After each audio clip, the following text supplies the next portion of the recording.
Today we have an amazing gentleman who is doing amazing work in the fitness industry. David is the founder of Omni Gym Africa. Welcome, David, to the show. Thank you. Thank you, Ronald.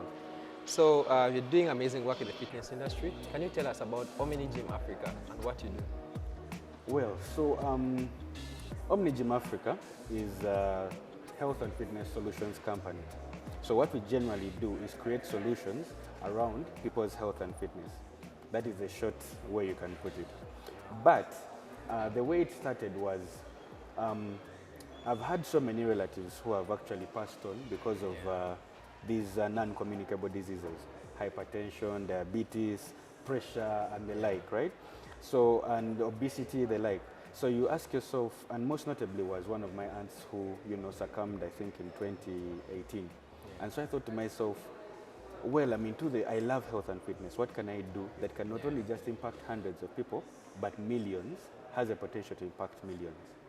And when I was lucky enough by serendipity to visit South Africa, I was able to see that there is a group of, they call it Virgin Active. So they have about 133 gyms all around South Africa, right? But when you pay membership to one gym, in Durban or wherever you are, you can go to another gym in Pretoria, another gym and of the same brand. So I thought to myself, this is actually something I've been trying to resolve in terms of convenience, affecting millions of people. And I said, you know what, it's better to try it out. That's how Omni Gym actually was cemented. Yeah. That's an amazing initiative, David. So we have a lot of young corporates in Uganda. They have very busy schedules from finding time to eat. They are trying to keep on their fitness track. How is Omni Gym Africa trying to support the young corporates who have very busy schedules? Well, I believe as we speak now, Omni Gym is literally made for the corporate people.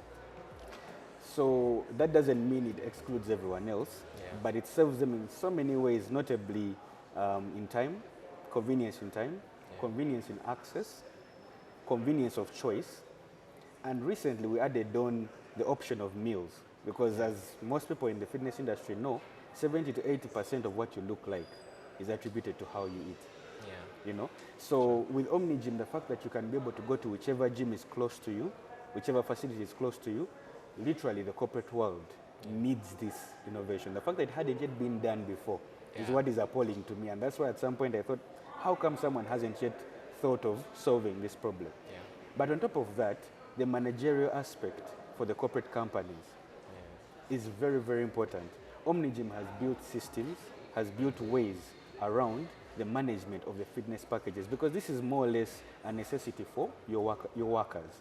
So if you believe your staff are important to you, you might as well provide for them health and fitness services. But it should not be a huge burden to the management, in that it becomes a department of its own. Omni Gym has come to more or less make that very easy. All corporate companies, you've heard from the man himself, David, please utilize Omni Gym Africa. So building a startup is always a challenge. What are some of the challenges that you found trying to build a fitness startup in Uganda? Well, firstly, I must say, just like any startup in the history of startups, you struggle with the issue of adoption, mindset. So even if you have a beautiful idea, people have to feel attracted to it. So initially, you have to push it to them until they feel that they enjoy it, and then they start to push back and come for your product. That is one of the first aspects that we faced. We've also faced the issue of the mindset for people thinking that health and fitness is a luxury. That's true. There are people who say, oh, you go to the gym or you work out. That's nice. For me, I've not worked out in the past 5 years, past 8 years. It's something that people should look at and know that really it's very necessary. There are some facts, for example, in the world right now, as of late, 42 million people are dying from non-communicable diseases. 85% of those are in low and middle income countries. That is Africa, generally. So it's something that we can't take as lightly as people would imagine. And of course, you know the situation in the country when you're dealing with building up a company. There are a lot of caveats in terms of the cost in terms of getting documentation, in terms of registering, in terms of, those are the general caveats that you face.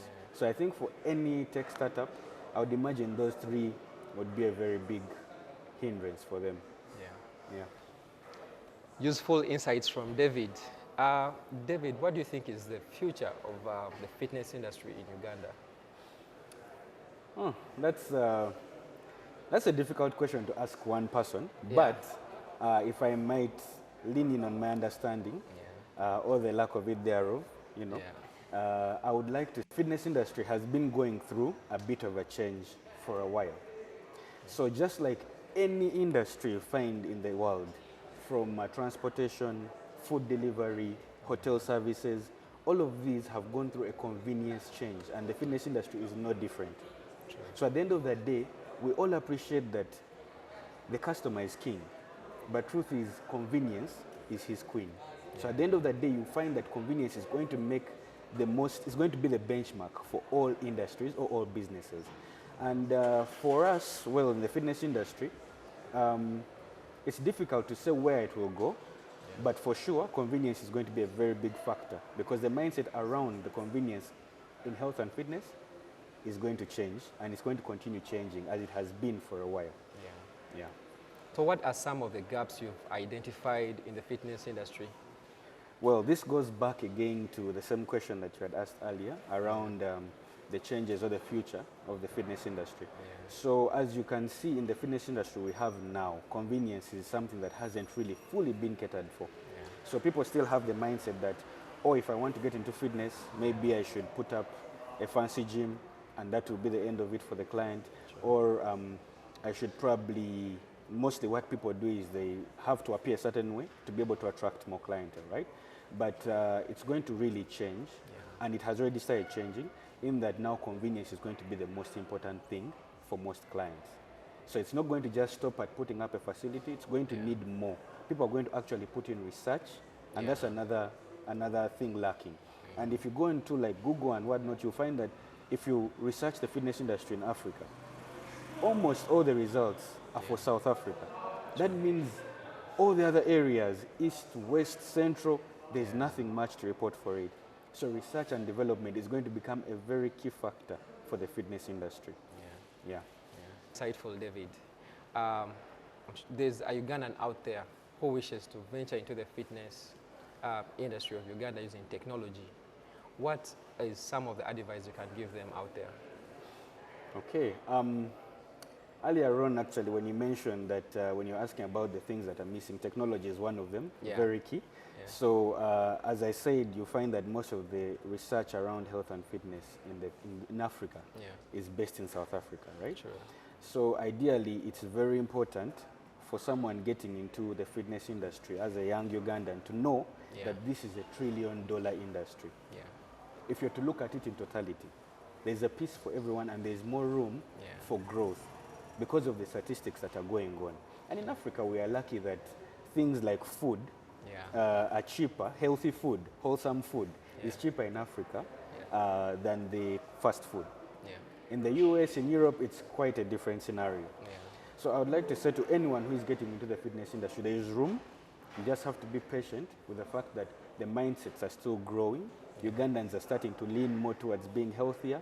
You look at older people taking walks, taking runs, you know, and of course this impacts on their children, on their children's children. And at the end of the day, you'll find people will start to prepare for this earlier than now. You get? So at the end of the day, you have to make sure that if you're getting into the fitness industry, try to apply technology. There's a huge gap there. Look at convenience and try to start small. Because it's very difficult to compete with the big giants that have already set the mindset for most people, but it is possible. Sure. Cool. So I wanted to touch on the new feature I added about meal plans, but then in a local context. How are you doing that? Is that something you can say off ahead? Yes, I can. Okay, got it. You've talked about nutrition, and you have a new feature about meal plans. How is Omni Gym bringing these meal plans in a local context that a Ugandan can understand? So, actually, that's very, very important because, as we mentioned earlier, 70 to 80% of what you look like is based on what you eat. The gymming and the working out more or less comes to galvanize the process of actually looking better. Yeah. But the new feature is very, very important for most people. Most of the corporates, I hope the corporates will be listening, because this feature gives you meal plans according to a certain timeline. Yeah. So first of all, it considers whether you're male or female, considers whether you're looking to bulk or to slim or to maintain, you know. So we get a bit of information from you around that. Amazing work by David. So David, a Ugandan out there who wishes to start their fitness journey, they don't know what to do, looking for some advice on how to start, what words would you tell someone who wishes to start their journey? Well, I would like to first start by re-echoing that you don't have to be great to start, right? But you have to start to end up being great. So if you're looking to start, you're already ahead of the curve. That means the thought has already hit your brain. You're already thinking about it. But I'd like to say, if you're looking to start, start small. So start by like working on your eating, you know. You don't have to have a strict diet, and that's why even the way we structured it in Omni Gym app is that it's so easy to relate with. Just make sure you have wholesome foods, more or less 80% of the time in your diet. Start with that. Then you can slowly graduate to doing your home workouts, visiting the gym, and building that kind of network. And then just make sure you keep in a proper community with people who are interested in their health, in their fitness. You don't have to be 100% perfect, but as long as you start small, your feeding is very important. It will give you the ramp to be able to now go into the fitness facilities and be comfortable around other people the way you are. You've heard from David, the founder of Omni Gym Africa. We are always here to discuss topics related with fitness in Uganda. Sorry, it's an amazing time to have you, our viewers, see what different Ugandans are trying to implement within the fitness industry. Stay tuned. Thanks for honoring our invite for the show. Thanks for having me. Yeah. See you.